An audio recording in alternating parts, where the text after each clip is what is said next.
Welcome to my Saturday morning midlife crisis where cartoons are out, coffee's in, and I have all the responsibility with no power. I'm Austine. And I'm Alex. All right, so tell me about your week. My week was pretty uneventful. See? So now you know you can feel me. But what I will say... Or I can send my kids over here one day next week so you can live a day in my shoes. No, I'm okay. So what I will say, though, about my week is that because I have been so busy doing so many other things, I finally was able to go to the comic book store. That it's been about a month that I've been able to go, I think. Well, I don't know how often you go. I don't live with you. I go every 2 weeks. Oh, payday? Yeah. Every 2 weeks I get paid, but I have a list of ongoing comics that I collect, and I have so I'm signed up with like a membership with them, so I just tell them which issues that I want. They pull them to the side for me, and then when I'm able to go in, then they're there for me. And so it's been a month, and so they had a stack for me. And I didn't know that was a thing. Oh yeah, absolutely. So this question gets asked on the internet all the time, and I would love to take an opportunity to really say this to people. People always ask, I want to get started in comics. How do I do it? What's the first issue to get into, or anything like that? This is what you do, guys. You go in and you say, what character do you want to read? What character are you most interested in? Because obviously you have some type of some kind of attachment as to why you're wanting to go into the comic book store. So if you're going in there for, in your case, Scarlet Witch, Spider-Man, whoever it may be, you go in there, you can ask one of the people that work there, or you can just browse the shelf, but just ask, what's the current series for this character? And ask for a current series. Yeah, well, okay. so that's the thing. They'll show you what the current series is. You can take a look at that current series. It'll tell you what issue they're on. So if they're on issue 30 something, then you'll know, okay, they're 30 issues into this. They may only be on issue 1. Now, this is the thing. Just because they're on issue like 30 or 40, whatever it may be, comics, they all have their own story arc as well. So they may be at the start of an arc, so it may be a perfect jumping point for you to get in, and you may not know the full context, but they always they fill you in the story of what the context is, so it helps you out. But you can go to the owner and you can say, hey, I have issue 2, I have issue 3, I'm missing issue 1. They can order issue 1 for you. You can sign up. Most comic book stores do this, where you can even say, hey, can you set certain ones aside for me? And, they'll have whatever program it is that they have. But yeah, so anyways, point is, I wanted to just show off what I'm currently reading, since I didn't really have any kind of topics of what's going on in my life right now. Okay. So let's see it. So what I'm behind on, and again, I got to catch up, but I'm reading the ongoing Cyclops series. So anyone who's reading Cyclops as well, this series has been fantastic. I got issue 4 here. Issue 5 is the current ones that are going. Cyclops is my favorite X-Men character, and so I'm just really loving this series. He's kind of lost in the wilderness. He lost his visor. It's broken, and he is... I don't want to spoil anything for anyone who wants to start reading this series, but it's been a fantastic read, fantastic artwork, and again, Cyclops is one of my favorite X-Men. And then, of course, I have the ongoing Amazing Spider-Man series. I have, issue 28 to 31 right now. You have a lot of reading. I do have a lot of reading to do, but I'm caught up on everything leading up to this point. So, but this I'm pretty excited about because it looks like he's going against this new villain named Spore. Look at this. Look at that. I don't know if you guys can see that, but that interests me. I'm like, who is that guy? So that's what I'm reading as well. And then I have issue 2, issue 3 of the ongoing Daredevil series. Issue 1 was really good. So if anyone wants to start reading Daredevil, he has a new ongoing series. So you may be able to jump in there for Daredevil as well. And so issue 2 and issue 3 even has a Spider-Man crossover. So I'm real excited about that. Daredevil and Spider-Man, of course, I'm excited about that. So we got that. And then we have Fantastic Four, which I am very excited about. Fantastic Four. I love Fantastic Four. I got issue 10, 11, and 12. Yep, 10, 11, and 12. And I'm very excited about these. Again, Fantastic Four is one of my all-time favorites. And Spider-Man and Fantastic Four, it doesn't matter who's writing them. I'm always going to have them in my wheelhouse of reading. Oh no, this is scary. This one. The cover? Yeah, everyone is down. So I see Iron Man, I see Wolverine, I see Black Cat, Doctor Black Strange, Cat, but the Rock guy, what is his name? The Thing. The he's called the Thing? Yeah. Oh. Ben Grimm, The Thing. Oh, the Thing. But most importantly, Scarlet Witch. Oh yeah. Oh, yep, she is there. What the? Yeah. Again, I'm behind, so I got to catch up on that issue. The Invincible Woman. Yep. Don't like her. It's the Invisible Woman. It's a alternate version of her. And then I got the new issue of Batman Hush 2. I'm excited. Oh my gosh. It's been taking them forever for this Hush series to be written. So Hush 2 is a new story arc for Batman. And I think this is the third, maybe fourth issue of this particular arc that they're doing.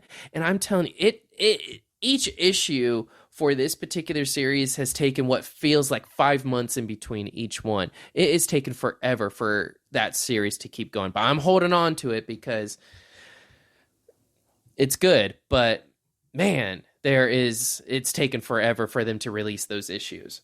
And then my current favorite series right now that I'm reading is the Absolute Batman series. And I'm behind on this too. So I'm on issue 20 and 21 right now for Absolute Batman. And Absolute Batman is fantastic.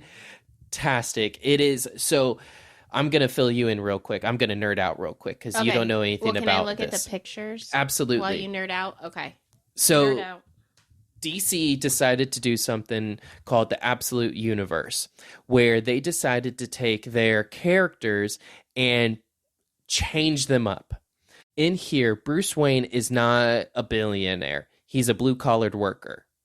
And in this particular series, it is Alfred is not his butler. Alfred is actually some kind of assassin that is helping him out in a sense, but it is just a crazy take on Batman. They really changed up a lot of different aspects. A lot of his villains were his childhood friends. This is the absolute version of Two-Face.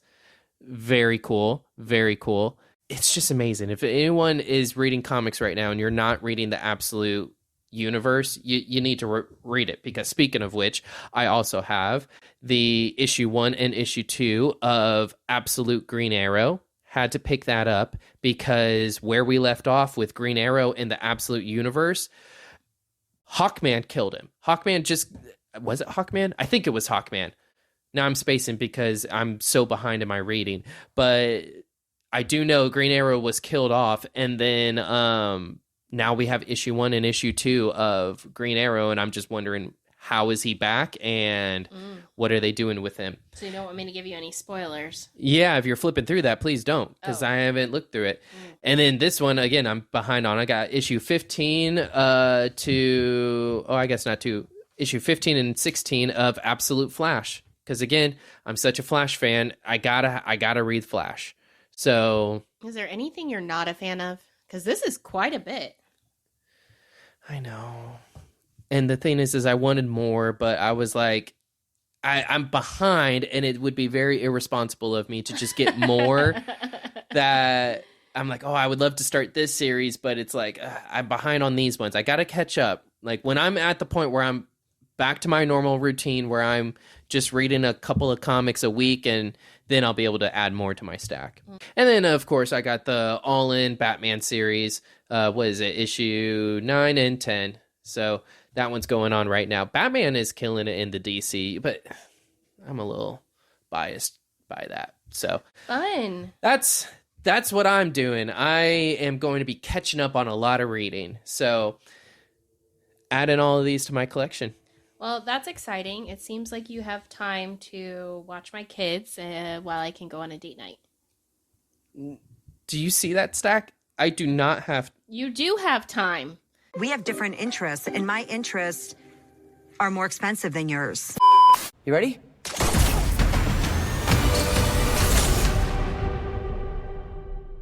I want to jump to, we see a moment in there where obviously he's fighting his whatever's going on in his body. Ooh. Okay. Yes. And it was a funny, interesting piece when we had all three Spider-Man. So Tobey Maguire. In No Way Home. Tobey Maguire, Andrew Garfield, and Tom Holland. And they were all intrigued by each other, which I loved when they were going through that conversation. And it was, how do you shoot your webs? Yeah. Wait, what? That's not it. Like, it comes out of you? Like, that was the question. And what did we see in the trailer? It's coming out. That's wild. Yeah. It's Andrew Garfield wanted to see the holes, and now we got to zoom in on the holes. Like, does it just come out of your wrists, or does it come out of anywhere else? Yeah, where it kind of like pushes. It didn't quite make me feel quite great, but it was so interesting because it was like a blending of the two. It is. And so, of course, the organic webbing is always a big debate in the Spider-Man community. You know, should Spider-Man have organic webs? Should he have the web shooters? Mm-hmm. Spider-Man, he does develop organic webs in the comics. His body does go through a transformation where he does get stronger and more enhanced in his abilities, and his organic webs do come in. I am someone that is on team web shooters. Okay. Only reason that is because I believe web shooters can always add an extra element to a story that if the writer wanted to take it into, they could. What I mean by that is he has to make sure he has web fluid. There are plenty of times where he's swinging and then he's in the middle of a battle and now he's fallen and he goes to shoot the web, but he's out of web fluid. He can't shoot the web. Now he's just free falling. How does he get out of this? That adds an extra element of creativity, extra element of suspense, of, danger. The web shooters could break mid-battle. We see that in the Andrew Garfield movie. His web, in both movies, Amazing Spider-Man 1 and 2, his web shooters do break in those movies, and he has to be creative. He has to go around and figure something out about that. I just love that aspect of it and what that can do to a story. Or you could just do nothing with the web shooters, and that's fine. But that's what I mean. A writer has that choice to go that route. Organic webs, you don't really have that. I will give Tobey Maguire's story props because they did do the Spider-Man No More story arc where, he had a web block is what they joked about, so he couldn't shoot his webs anymore. So you can do that, but I feel like the web shooters just breaking is just a much easier and natural way to do it. And you could do it anytime, to help add to the right. to the suspense. It doesn't mean something's going on with the character for it to stop right. working. Now, am I upset that they're going? No, I'm not upset that they're going organic webs. Yeah. Well, it kind of fits both Spider-Man. Yeah. Can I tell you what I always thought? What did you think? So I always thought that it came from them because I guess you started with Tobey Maguire. Right. But I always thought the web shooters was just like a tool to help control the organic web. Oh, that's interesting. Like a filter almost. Yeah, like it gives you like direction. Wow, you must be super smart to think this stuff up. I think when I was bitten, the spider passed on an instinctive knowledge of how to combine certain enzymes to make this strong, sticky webbing. So he's evolving all these things, and then there's a moment that you see the black eye. The black eyes. What was your feeling? What do you think? So we're going to go ahead and just do two things because you already briefly mentioned Zendaya's doing some hints. And everyone on the internet is leaning into this as well as to that she's wearing a lot of black. A lot of black. A lot of fringe black. A lot of like... And in the past, she has always worn... a symbol of the movie. Yes, worn outfits that help relate to... something that's in the movie, some kind of all villain. of her movies. So yes, yeah, this is true. not new. This is not Spider-Man. Just Spider-Man. Spider-Man specific. Right. So, yes, she is wearing all black. And what's interesting is Tom is also seen wearing black with red underneath, so people have been hinting, does that mean we're going to see the black suit symbiote take over? Venom. Right. Seeing Venom come in. So I'm going to say no. I'm still going to stand 10 toes down and say Secret Wars. That's what I believe we're going to see it is Secret Wars. It comes out next year. Again, we're just 1 year away from them being just comic accurate. Mm-hmm.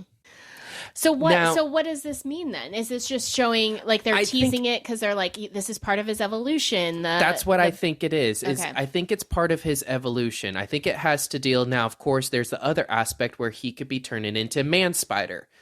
I don't think they're going to fully go Man Spider, but I do think that's what they're referencing. And I do think that is going to be like this underlying like fear he has. So I think that it will be referenced. It will be the thing he's worried about, but I don't think he will fully turn into Man Spider. It's, again, going into the trailer, he has a conversation with Bruce Banner, and he's talking about, how do you determine, or how did you get rid of the bad stuff of nature and kept the good stuff of it? And Bruce is like, well, how do you determine what's good and what's bad? And I think that that's going to be part of his journey that he's going on. And that's what he's dealing with, is wondering if he himself is going to turn into a monster, and because I think that's also why you bring in Hulk and Bruce Banner, to help symbolize a monster within yourself, not an external monster coming out, So that's what I think it's leaning towards, is more that and not so much the symbiote. Does that mean we won't see the symbiote in the movie? I don't know. Again, symbiote was left behind in No Way Home. I feel like that they'll probably do something to remind fans that the symbiote exists in the universe. Maybe they won't. Maybe they'll just completely ignore it. They will give it to Zendaya? No. Okay. No.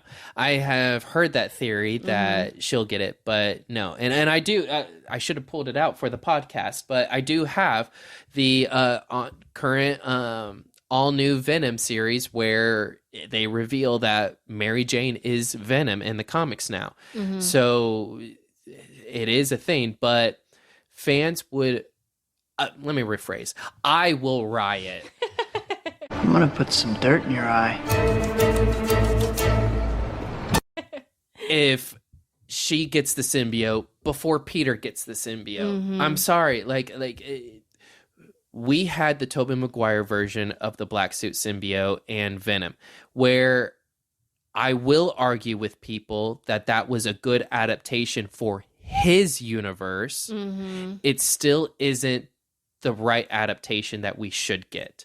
And Marvel knows that, and I think that would be very crazy of them to be like, no, we're still not going to go full accurate, and we're going to give it to Zendaya.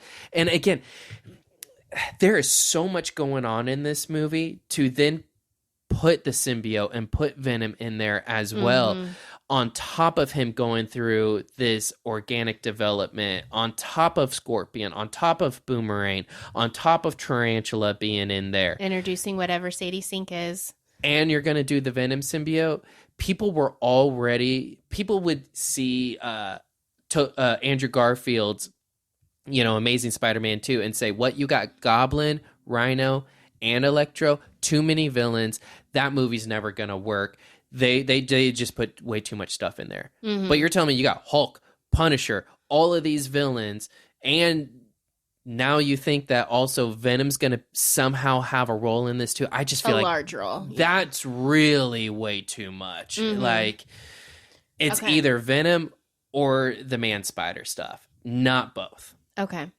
So then I kind of want to jump to, we mentioned the Hulk. So we saw a little bit more from that. Anything you gleaned out of seeing the expanded trailer? That's what I think we need to call it. Right. We had mentioned that in our last episode, that there was a photo that came out that showed the Hulk, and he was no longer Smart Hulk. And so we talked about what that could mean. One of the theories I came up with was, well, maybe Scorpion stains him, causes him to rage out, and I liked that. Yeah. In the trailer, when we see Spider-Man interacting with the Hulk, what appears to be the first time he's interacting with the Hulk in this movie, it's in a building. It's in a very secluded room. I don't know how Scorpion would have been there to stain him to then cause that. Okay. So then that goes into what my second theory was, which is it was probably some kind of telepath that controlling him that causes him to Hulk out. And it's probably more so that is the case. So in one of the promotion clips that is kind of going around, they are talking about what color Hulk is. And Tom Holland goes, "That was not me. I said he was green." Yes. The Hulk is green. Is he though? I don't know. Why did you there's other colors. There are. Yeah, there's other colors of them. Yeah. I didn't say that, by the way. To say that when you know that Bruce Banner is in the movie, it makes you go, wait a minute, what are they trying to say here? And so I did make a post about it, and I shared it, that there is an alter ego of Bruce Banner where he is Grey Hulk, where he takes on an alter ego named Joe Fixit, Mr. Fixit. And so it's more of this gangster, this bouncer in Los Angeles. If you see me with this stuff, run. Well, so now you've kind of talked about all of the different options that could be villains. We'll probably see a hint. We know we're going to see some. There's going to be a variety. But then I started to question, because, we're guessing about who all's going to be in it and what their role is. Right. But then it's who's trying to get to MJ. And I love the fact that who did he reach out to protect MJ? Because it was really, you did bring this up. We did talk about this where you were like, I think the Punisher, we went through Punisher One Last Kill and his story arc of, I am the hero now. Like, I need to have that. That's going to be the direction I'm going into instead of a revenge. I need to be mindful of who can I save with my talents or whatnot. Yes. And we thought maybe he's going to go try and save and protect Sadie Sink's character. We were hypothesizing that, but it now seems more explicit that actually that the approach is correct. It's just who he was protecting is different. I actually still think he's protecting Sadie Sink, and that's who he is still protecting. What I just okay. Now this is where I'm going to get. When I watched the trailer, that was like I was trying to pull through what you shared and that connection. And I guess this is where the big key to all of this is Sadie Sink. And the reason I say that... What did we get more from the trailer? So let's back up. Let's still stick with the Punisher here for a second. Because if Punisher is teaming up with Sadie Sink or trying to protect Sadie Sink, why would Spider-Man then bring MJ to Punisher to protect him? Now, obviously, I mean, it makes... To protect MJ. Or to protect MJ, yeah. Because, I mean, obviously, okay, Punisher's a hero. He protects a lot of women. Of course, that makes sense. But if he's protecting the person who's going after MJ, let's just assume it's Sadie Sink going after MJ. Well, I'm assuming it is because in the trailer, Spider-Man's like in the street and there are people walking and you could tell it's someone that's mind controlling them, but they say, did you get rid of that monster? Maybe I should pay MJ a visit. Oh, Spider-Man, you okay? Did you get rid of that monster inside you? Think I might go see how MJ's doing. So whoever is controlling these people's minds, if it is Sadie Sink as Jean Grey and Punisher is trying to protect her and stuff like that, why would Spider-Man then take MJ to Punisher? You see what I'm saying here? Yeah. That's a little like... But he takes her to Punisher. What? He takes her to Punisher. He does, yeah obviously in the trailer. What the fuck is going on here? Okay, so who do we think Sadie Sink is? Because so the reason you've hypothesized some really great ones. Everyone leaned to Jean Grey as the most obvious. Her color scheme is Jean Grey. She's a redhead. She's a redhead. She's young. She's young. They're trying to revamp the X-Men. Yep. All of the things point to that, but Yes. I really liked your flipping of the script, and this was a while ago. That you had suggested Lady Punisher. Yes. I would Rachel freaking Cole. love that so much if it went that direction. I feel like it fits her Sadie Sink's personality more. Yeah, I would absolutely love that. I think people would actually be like surprised on how much they would like that. It would make a ton of sense. So if let's say we're correct and she's Lady Punisher, who is the telepath? Because when I'm clicking on that darn Spidey tracker, there's one mystery character, and that's obviously with intent. And it looks like a male figure outline in there, and it has a question mark. Who could that be? Is that a telepath that we aren't aware of? So there is one other villain we do know for sure is in the movie, and we just haven't seen him yet. Okay. And that is Tombstone. Now, I don't know anything about Tombstone, so catch me up. Tombstone, he super strong character. He's kind of a mob boss. He's a gangster. He has albino skin. He sharpened his teeth to be like razor sharp and stuff like that. But he is super strong, super durable.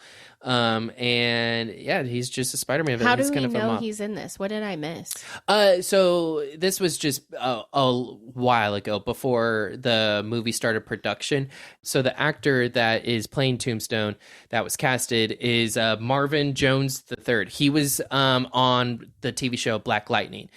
You never watched Black Lightning, but he did cross over on the Flash TV show, which you probably don't remember since you don't remember who Gorilla Grodd is.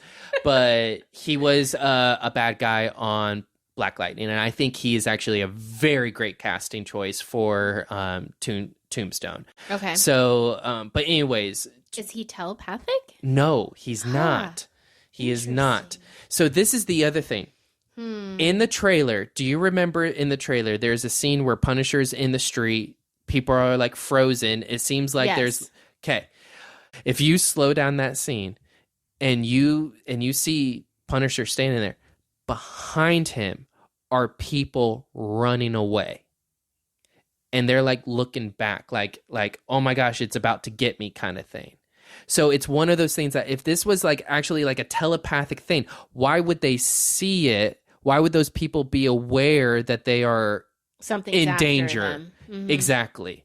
You know, so that's where I'm like, is what we are seeing actually a telepath thing, or is it not?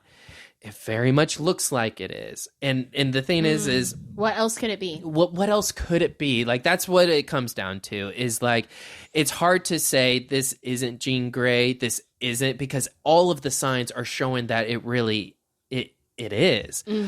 But this is where I'm going to then go, I hope it's not. Because in the trailer, it seems like this guy that I think he's the head of damage control, and he's going to Spider-Man, and he's like, you know, we need your help because we're being faced with a threat that we can't even see, but you can sense it and you're immune to it. That bothers me, because even if he's going through his man-spider phase, Spider-Man should not be able to withstand a telepath. And that's where Marvel sometimes upsets me as a fan, because you don't need to change certain characters just to make a storyline work then. Like if you have to change a character's ability or change how a character works just to fit a storyline, or just so then that way you can make it end, I don't want it then. Like that. Jean Grey is one of the most powerful telepaths. She should not have an issue mind controlling Spider-Man. Obviously, she can get into his head and know who MJ is. So why would he be immune to it? Like, that part just doesn't make sense to me in the trailer. When that guy says that part, that, you know, you're the only one who, I forget how he words it. He's like, you're not affected or you're immune to this. You're the only one who's immune to it. You're the only one who can sense it. That's just the one aspect that I'm really like, if she is Jean Grey and Spider-Man has some kind of like resistance against it, then you're going to be like, oh my gosh, dang it. Okay, so you haven't mentioned the Jackal. The Jackal. So, I mean, can he... I don't know, again, what I don't know. He is not a telepath. Okay, but can he slow things around? Not everything that makes things go in slow-mo is a telepath. Absolutely. That's you know? true. So that is true. So, the Jackal, that was something that I called... a long time ago. Yeah. Yes, and I am still holding out for that. Because in the trailer, in the first trailer, you hear the voiceover of this guy saying how spiders go through an evolution and a change and all of this stuff. Yeah. That voice just sounded so much like the actor Keith David. Spiders have 3 life cycles. Violence is a language that people understand. And sometimes, when it's necessary, oh, it sounds beautiful. And Keith David is a voice actor that has done so many things. He's also a phenomenal actor that has been in one of my favorite movies, Armageddon. He's in there. He's in ATL. He's in so many different things. But like I said, he's also voice acted. And I recognized that voice. I went, that has to be Keith David. Who could Keith David be playing? Even though this is Spider-Man and this is a Marvel movie, what people may not know is that Spider-Man's not owned by Marvel and Disney. They're owned by Sony. Sony likes to do this thing where when they have an idea, but they didn't get to use it, they like to recycle the idea. So there was the movie Kraven the Hunter that came out that no one saw, except for, I think, us. I think we were the only ones in the theater that saw that. I didn't see that. You didn't go with us? No, it was just my girlfriend and I then. Oh, I thought you went with us for that one. No, I haven't seen that. It's on the watch list, which you need to check out because the days are counting down. They are counted down, yeah. But in that movie, they mention a professor that has been helping them out in New York, and that is a Professor Miles Warren. I found a doctor in New York. Who is this doctor? I found someone in New York, a biochemist, a Professor Miles Warren. And so, Sony likes to recycle these things. And so, when I heard Keith David's voice, I also know he's getting a little older now at this point. So it's like, who would he play? Well, the person talking definitely sounded like a scientist. Who are different scientists? It's probably not Dr. Connors because we just had the lizard in the last movie. Even if it's not from Peter's universe or this main MCU's, it's so close. Right. So to have Dr. Connors again, it's the same thing. Like people are wanting Norman Osborn to be introduced now. It's like it's so close to knowing him. We're not going to be seeing these characters, at least not for a while again. So it's going to be a different scientist, a newer scientist, and that's why I went to Miles Warren, the Jackal. And so... what's his power? What does he do? Miles Warren, I read about you in a science journal. Your cloning experiments were banned by the government. Oh, he is a scientist that was a teacher for Peter and Gwen in the comics. Okay. Gwen dies at the hand of the Green Goblin. Okay. So then Miles Warren becomes obsessed with cloning. And so to get into his origin real quick, then he comes up with cloning. He's trying to perfect it. He goes a little crazy in the process. He takes on the persona of the Jackal. And Miles Warren's biggest thing is he is just known for cloning. That's what he's done. Ben Reilly? He is a clone of Peter Parker, and maybe he came from Miles Warren. I tried to stay out of Peter's life by taking on a new identity. I dyed my hair, changed my name to Ben Reilly. But I had no memory of where I really came from. Warren had robbed me of my past. So let's go with the theory that Miles Warren is in this movie. The Jackal, when the Punisher was first introduced in Marvel Comics, he was introduced in Spider-Man's comic, and he was introduced as an adversary, as someone who was targeting Spider-Man because he was manipulated by the Jackal to think that Spider-Man was bad and he needed to go after him. He was a hired assassin at the time, before he got the backstory that we all know the Punisher to be. So the Jackal hired him to be there. The other thing is later on in the comic series, the Jackal also broke the Tarantula out of jail, which the Tarantula we see in the trailer, he was in the first trailer of Spider-Man Brand New Day. He was the guy that had like that pointed tip, and he's like doing a kick towards Spider-Man. He's like on this like water tower kind of thing. Yeah. Okay. So there are so many villains. Exactly. You know, and again, the Jackal breaks Tarantula out of jail, and then they team up and they go after Spider-Man as well. Jackal also in this comic series, because it's like a 2-issue series that occurs on, he also hired Scorpion to go after Spider-Man as well. So it's like you have Punisher, you have Tarantula, you have Scorpion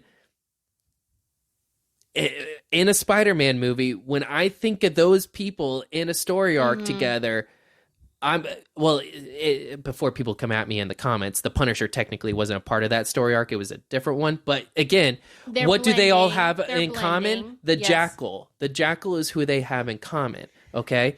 So do you think he could have gotten Jean Grey to go after?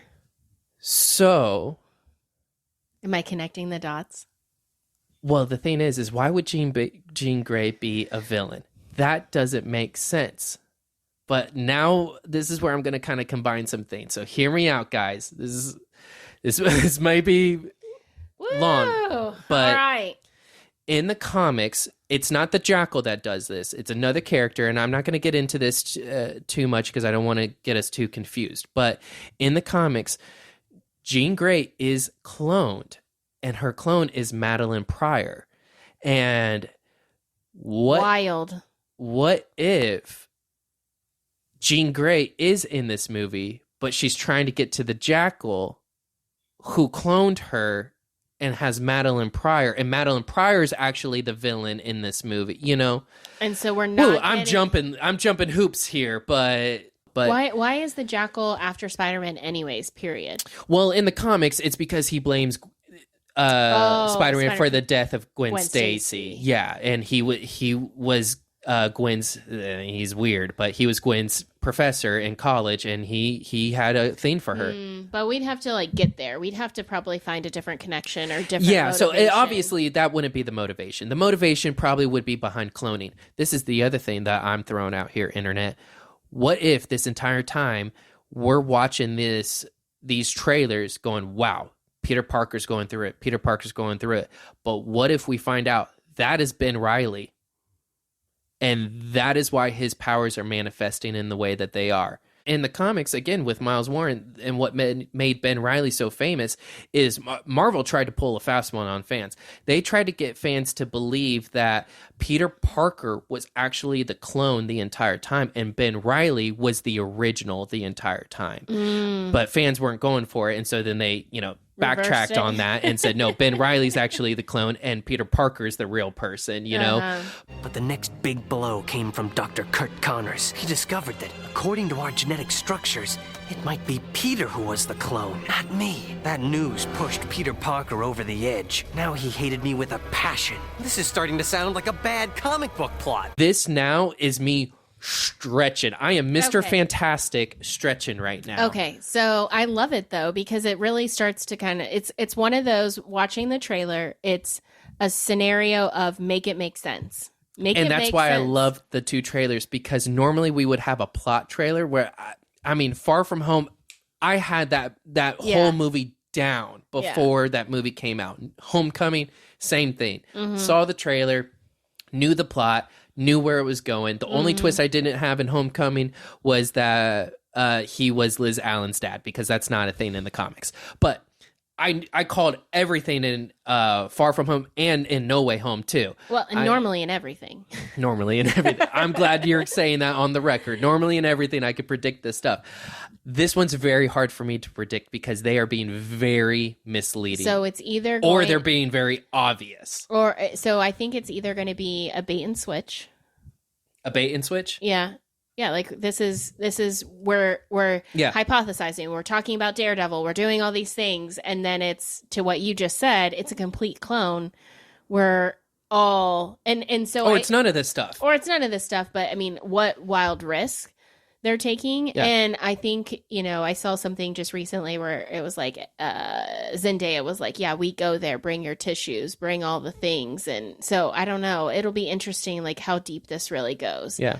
I think the biggest part of this movie that I'm nervous about is your movie watch time is 3 hours ahead of mine. So just as you are wrapping up, like you will have wrapped up. Yeah, I got my tickets and I got like an early show.